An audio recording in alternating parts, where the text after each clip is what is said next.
ಇದು ಸಾಂಪ್ರದಾಯಿಕ ಶೈಲಿಯ ಒಂದು ಸಿಹಿ ತಿಂಡಿ, ತುಂಬಾ ಹಿಂದಿನ ಕಾಲದ್ದು ಕೂಡ. ಇದನ್ನ ಎರಿಯಪ್ಪ, ಎಲ್ಲಪ್ಪ ಅಂತಾನು ಕರೀತಾರೆ.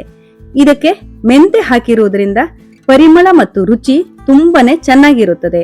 ಸಾಧಾರಣವಾಗಿ ನವರಾತ್ರಿ ಸಂದರ್ಭದಲ್ಲಿ ಇದನ್ನ ಮಾಡುವ ಪದ್ಧತಿ ಇದೆ. ಎರಿಯಪ್ಪದ ಹೊರಗಡೆ ಗರಿಗರಿಯಾಗಿದ್ದು ಒಳಗಡೆ ತುಂಬಾನೇ ಮೃದುವಾಗಿರುತ್ತದೆ. ನಮಸ್ತೆ, ನಾನು ನಿಮ್ಮ ರಶ್ಮಿ. ಐತಾಳ್ ನಳಪಾಕಕ್ಕೆ ನಿಮಗೆಲ್ಲರಿಗೂ ಸ್ವಾಗತ. ಒಂದು ಪಾತ್ರೆಗೆ 1 ಕಪ್ ದೋಸೆ ಅಕ್ಕಿ, 1 ಟೇಬಲ್ ಸ್ಪೂನ್ ಮೆಂತೆಯನ್ನ ಹಾಕಿ 2 ರಿಂದ 3 ಬಾರಿ ತೊಳೆಯಬೇಕು. ಪುನಃ ಅಕ್ಕಿ ಮುಳುಗುವಷ್ಟು ನೀರನ್ನ ಹಾಕಿ 3 ಗಂಟೆ ನೆನೆಸಿ.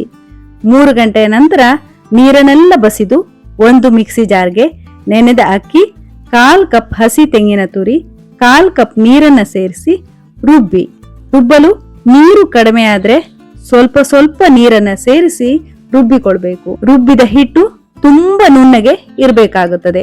ಮೊದ್ಲೇ ಜಾಸ್ತಿ ನೀರನ್ನ ಸೇರಿಸಿಕೊಳ್ಬಾರ್ದು, ಯಾಕಂದ್ರೆ ರುಬ್ಬಿದ ನಂತರ ನಾವು ಅರ್ಧ ಟೀ ಸ್ಪೂನ್ ಉಪ್ಪು, 1/4 ಕಪ್ ಬೆಲ್ಲವನ್ನ ಸೇರಿಸಿ ಚೆನ್ನಾಗಿ ಕಲಸಿಕೊಳ್ಬೇಕು.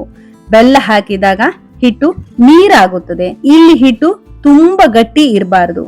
ಬೇಕಿದ್ರೆ ಸ್ವಲ್ಪ ಸ್ವಲ್ಪ ನೀರನ್ನ ಸೇರಿಸಿ ದೋಸೆ ಹಿಟ್ಟಿನ ಹದ ಮಾಡಿಕೊಳ್ಳಿ.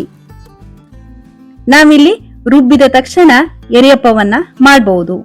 ಹಿಟ್ಟು ಹುಳಿ ಬರುವ ಅವಶ್ಯಕತೆ ಇಲ್ಲ.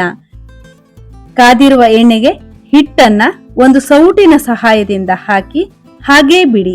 ನಿಧಾನವಾಗಿ ಮೇಲಕ್ಕೆ ಬರುತ್ತದೆ, ಹಾಗೆಯೇ ಉಬ್ಬಿ ಕೂಡ ಬರುತ್ತದೆ. ಆವಾಗ ತಿರುವಿ ಹಾಕಿ. ಮಧ್ಯಮ ಉರಿ ಇರಲಿ. ಎರಡೂ ಕಡೆ ಹೊಂಬಣ್ಣ ಬರುವ ತನಕ ಕಾಯಿಸಿ.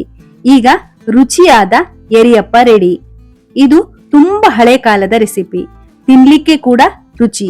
ಮಾಡಿದ ತಕ್ಷಣ ಬಿಸಿ ಬಿಸಿ ತಿಂದ್ರೂ ಚೆನ್ನಾಗಿರುತ್ತದೆ, ಆರಿದ ಮೇಲೂ ಕೂಡ ಮೆದುವಾಗಿರುತ್ತದೆ. 1 ದಿನ ಇಟ್ಟೂ ಕೂಡ ತಿನ್ಬಹುದು. ಹಾಗಿದ್ರೆ ನೀವು ಒಮ್ಮೆ ಟ್ರೈ ಮಾಡಿ ನೋಡಿ. ನಿಮ್ಗೆ ಈ ವಿಡಿಯೋ ಇಷ್ಟ ಆಗಿದ್ರೆ ಲೈಕ್ ಮಾಡಿ, ಶೇರ್ ಮಾಡಿ, ಹಾಗೆಯೇ ನಮ್ ಚಾನಲ್ಗೆ ಸಬ್ಸ್ಕ್ರೈಬ್ ಮಾಡೋದನ್ನ ಮರಿಬೇಡಿ. ಧನ್ಯವಾದಗಳು.